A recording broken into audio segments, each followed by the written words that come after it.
expressing my gratitude to the American people for your outpouring of love and support following the assassination attempt at my rally on Saturday.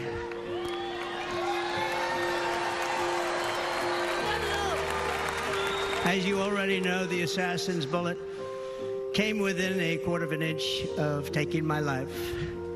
So many people have asked me, what happened? Tell us what happened, please. And therefore, I will tell you exactly what happened, and you'll never hear it from me a second time because it's actually too painful to tell.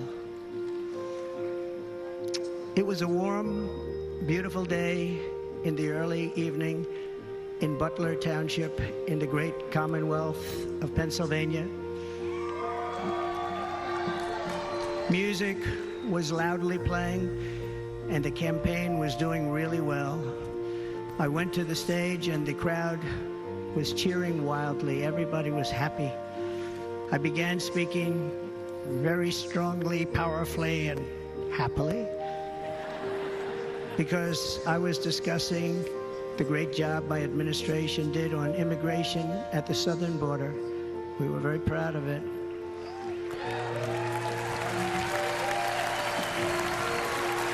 Behind me and to the right was a large screen that was displaying a chart of border crossings under my leadership.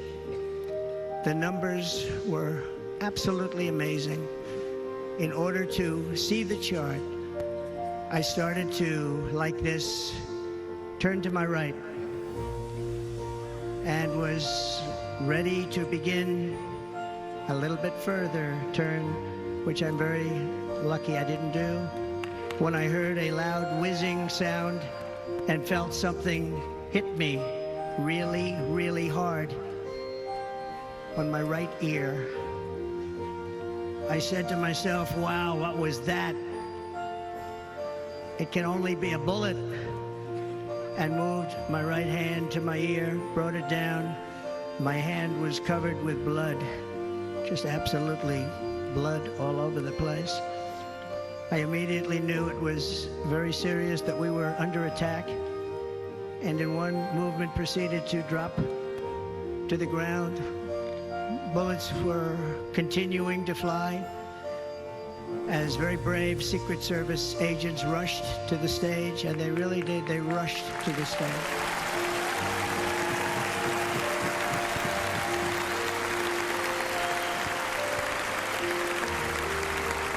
These are great people, at great risk, I will tell you, and pounced on top of me so that I would be protected.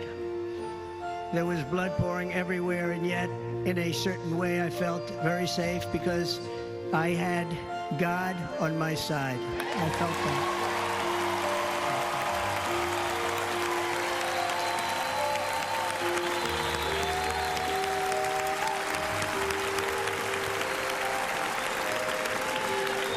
The amazing thing is that prior to the shot, if I had not moved my head at that very last instant, the assassin's bullet would have perfectly hit its mark, and I would not be here tonight. We would not be together. The most incredible aspect of what took place on that terrible evening in the fading sun was actually seen later. In almost all cases, as you probably know, and when even a single bullet is fired, just a single bullet, and we had many bullets that were being fired, crowds run for the exits or stampede, but not in this case. It's very unusual.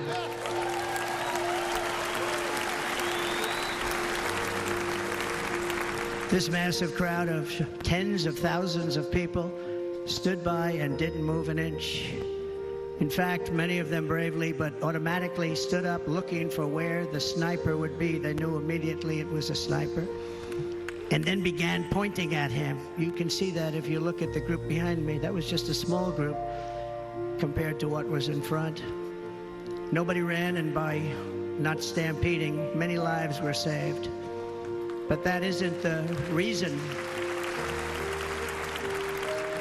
that they didn't move. The reason is that they knew I was in very serious trouble. They saw it. They saw me go down.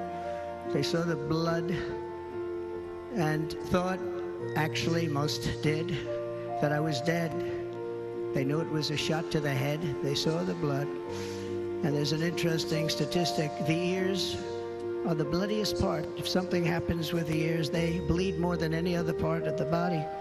For whatever reason, the doctors told me that. And I said, why is there so much blood? He said, it's the ears. They bleed more.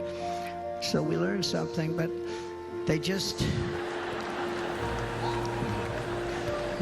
this beautiful crowd, they didn't want to leave me. They knew I was in trouble. They didn't want to leave me. And you can see that love written all over their faces. Incredible people. They're incredible people. Bullets were flying over us, yet I felt serene. But now the Secret Service agents were putting themselves in peril. They were in very dangerous territory. Bullets were flying right over them, missing them by a very small amount of inches. And then it all stopped.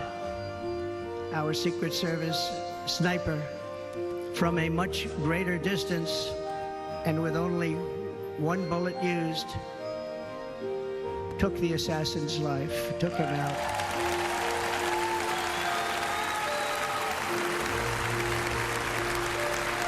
I'm not supposed to be here tonight. Not supposed to be here.